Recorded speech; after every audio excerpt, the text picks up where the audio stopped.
All right, well, thank you all for coming this morning. I've invited you here today to talk about a bill I'll be introducing this afternoon, the Transparency in Government Bills Act. This proposed legislation, if passed, would require the government to table a comprehensive report with each government bill, detailing its financial, economic, health, and environmental implications. That report would then be posted online, so Ontarians could examine the potential effects of new government legislation coming down the pike before they get hit with new restrictions and new taxes. Too many times we've seen this government rush legislation through the House without properly considering the consequences of their actions. They simply tell Ontarians, opposition parties, businesses, and the public, trust us, we know best. Well, after 9 years, we simply know that's not the case. First, let's consider the Green Energy Act. Just last year, the Auditor General found in his report that the Liberals had committed billions of dollars to renewable energy, quote, without fully evaluating the impact, trade-offs, and the alternatives through a comprehensive business case analysis. When you hear damning indictments of government failure like this, is it any wonder why less than 50% of Ontarians voted in the last election? For years, we've witnessed a Liberal government that is so determined to advance its agenda that it's willing to push ahead with legislation that hasn't undergone adequate analysis. But the opposite is also true. In fact, the Management Board of Cabinet normally examines the financial and personal implications of each government bill before receiving caucus approval. So if this type of in-depth research is already being conducted on the costs and benefits of each bill, why do opposition parties and the public know little to nothing about it?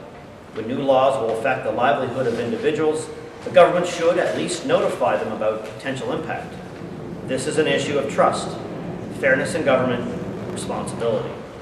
So it's time to standardize the way we do business here at Queen's Park.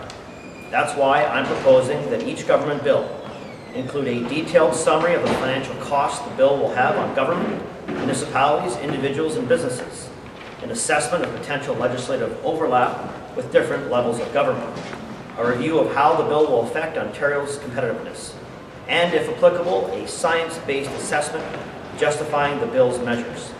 Ontarians analyze the costs and benefits of virtually every important decision they make, whether it's buying a home or starting a business. So it's time that they also have the tools necessary to assess the costs and benefits of new legislation. I'd be happy to take any questions. Isn't assessing and analyzing the impact of legislation one of the opposition's job? Absolutely, it is.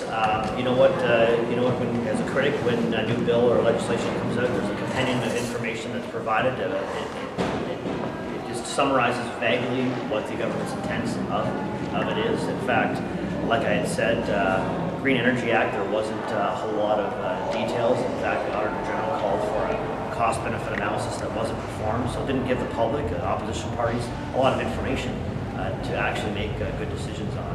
But isn't the analysis, it's not information, it's analysis that you need, and that analysis can be done by, shouldn't it be done by you? Well, shouldn't you be analyzing? I mean, if the government produced a report on the Green Energy Act saying it's going to be great, what would be the purpose of it? Well, they're obligated to provide this compendium of information in a ways in a bill. And I'm just saying that there isn't a lot of detail. In fact, a lot of the government bills, they already do this research, but they're not making it public. So we say it should be mandatory that the information is posted online. I mean, instead of filed away in the library downstairs, where average, citizens in Ontario don't really have the access to it and the information at hand. Isn't it your job though to analyze this in committee, and doesn't this all come up with many costs and everything else about the bill? And doesn't the legislation also contain most of the information you need to know? I mean, but who reads legislation? We read legislation, but does anybody else?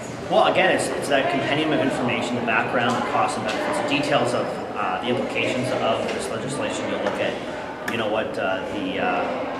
pesticides ban that came into effect. There wasn't that science-based assessment done. In fact, a lot of those items on the list are approved by Health Canada, and yet they're off the list in Ontario. So I think that information should have to be done when implementing a bill. Provide Ontarians with that cost-benefit analysis and make it public. That's what we're asking for. A lot of this information is already compiled. We're just making it available front turns online.